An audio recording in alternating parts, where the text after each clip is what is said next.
Good evening, good morning, and good night. Welcome to Inappropriate Radio. It's your host, Shauna. Let's get into this. So, hi guys. I hope all is well with you. As you all know, we are phasing through this horoscope and astrology, zodiac, whatever you want to call it, series, right? All of those terms are used interchangeably, but there is a great distinction between all of them. So I really just wanted you guys to understand that we're not going to go into every single one today. As we phase through, it'll come up, as will Beyonce and Jay-Z's birth chart, because I'm going to use their birth charts as the prime examples to explain how their planets conjunct in their own chart and how the planets in each of their charts conjuncts with one another as we phase through. I just want to kind of go over how this thing works before we start delving into the minutia. Well, I'm gonna get into the minutia before we go into observing and interpreting the chart, right? There's a lot of misinterpretations. As we've been discussing, there are several systems of astrology, and we are basically observing these birth charts through three, right? Hindu or Vedic astrology, some people call it Indian astrology, Chinese astrology, and Western astrology, what we in America would mainly go by, right?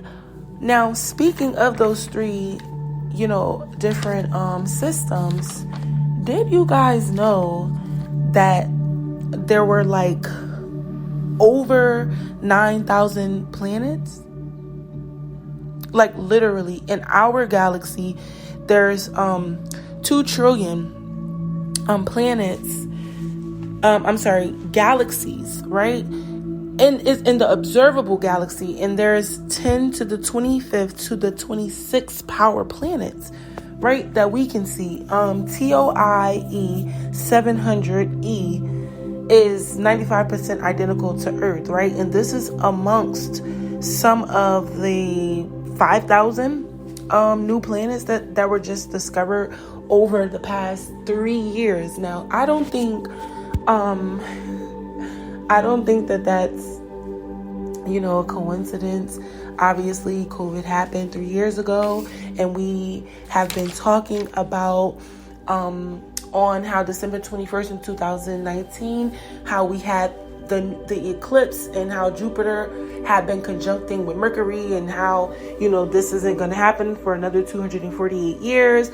We've been discussing how, the planets transit, right? And we know that some of these planets, they stick around for a while. So obviously this is major if there's an actual movement, right? We're going into a new time. That's obviously, that's in layman terms, that's what that means, right? Now, I think that's so interesting because when we're speaking of life being manifested down here, and having so many different unconfirmed planets, I think that within itself just says a lot. Like, there's so many things that go beyond the understanding of human intelligence, and the fact that we have no control over it. We have no idea where this comes from or how to even make these things, right? So I think that right there within itself just tells you that there is a God, there is a creator, and there are so many things that are, unknown to us, right? That we are most definitely connected to. So the first thing I wanted to talk about is NASA, right? NASA, obviously, we all know what NASA is, and please, NASA people, everybody, I'm not attacking anyone. Don't try to flag me or come get me or anything like that, right? But NASA, they have discovered these planets, right? This is what, and by the way, NASA deals with astronomy, not astrology, right? They deal with the planets, the stars, as it pertains to the movement of the planets, of said planets, and how that all has to do with up there, right? Astrology has everything to do with up there and how it translates or manifests down here, right? And it includes the horoscope, the zodiac signs. Two totally different things, but you have some scholars who study both, along with other like different types of divination. So all of those things had been considered to be just under one umbrella, right? But NASA, they've discovered all of these different planets. Now, there are 2 new signs, right? I don't think that's a coincidence either. Ophiuchus and Cetus, right? Those are 2 new signs. So I don't think it's a coincidence that we have new planets and new signs. Remember, we are not combining these two. We are not combining these two, right? Because we know NASA does not observe astrology as anything. It's considered a pseudoscience, right? It doesn't have scientific evidence that proves to be true. So it's not observed. It's not considered by NASA in any kind of way.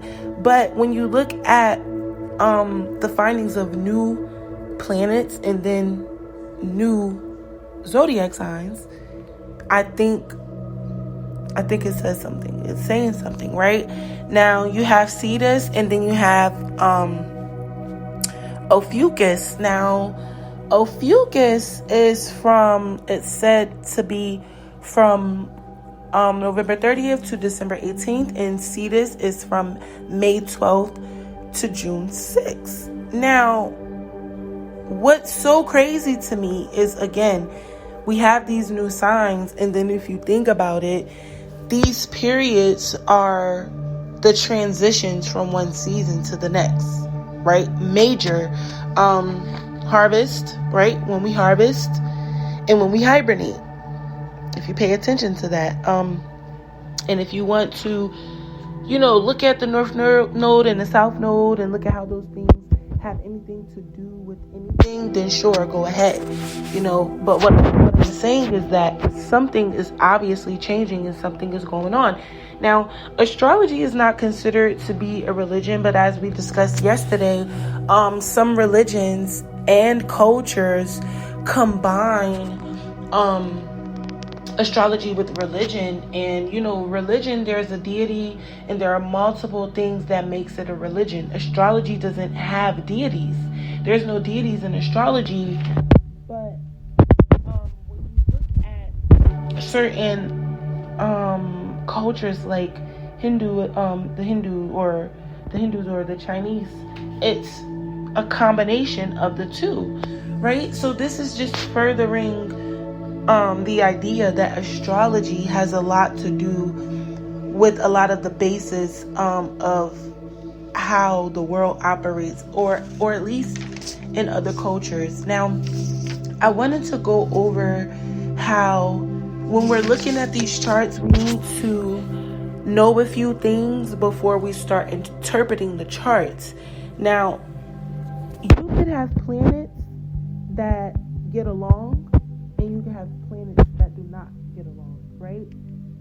Negative, positive, they have different names. When you go over to different systems, they all have different names. Let's just stick to negative and positive for the sake of time and conversation, right?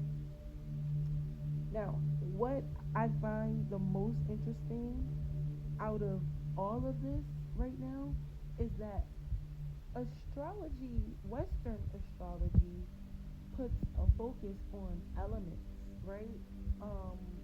As far as compatibility is concerned, but really it's the planets or the planets of said planets, placements, that has more of a cause and effect manifestation. So why is it that Western astrology places such an emphasis on the elements while simultaneously observing the effects of the planets in those in those signs, right? Between those. So that right there is telling me that there's a deliberate focus on all possibilities. So to me, that says that Western astrology attempted to combine multiple things. And when you look at it, Western astrology is probably the most distinct out of majority of the systems that at least I've been observing. There's over 100 systems of astrology, by the way. So, that's just to put things into perspective. Now, when you start to look at the different qualities of these planets, they have everything to do with how they affect you, the person. And this is where it starts to boil down to your personalized chart. Now, remember, we discussed how, the birth charts and the overall system is very different when it comes to how the charts are interpreted, how they're read, how they're laid out. But for right now, we're going to just pay attention to the planets because, again, across those three things, the planets are the consistent, right? That's the common denominator amongst the three different systems that we are observing these birth charts through.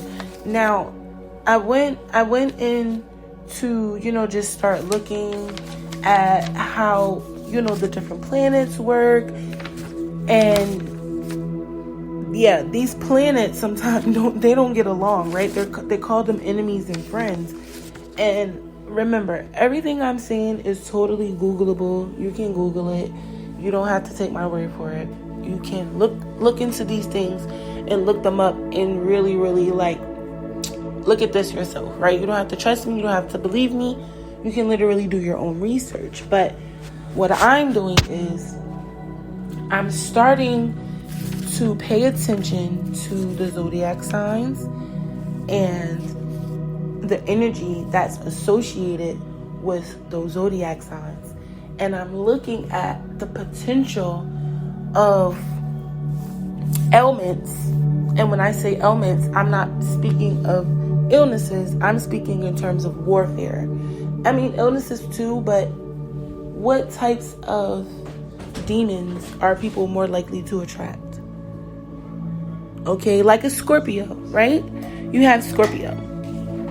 Scorpio and Aries, they have Mars, right? As their planet.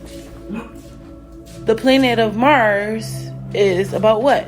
Death, life, rebirth, transformation, war, sex, desires, right?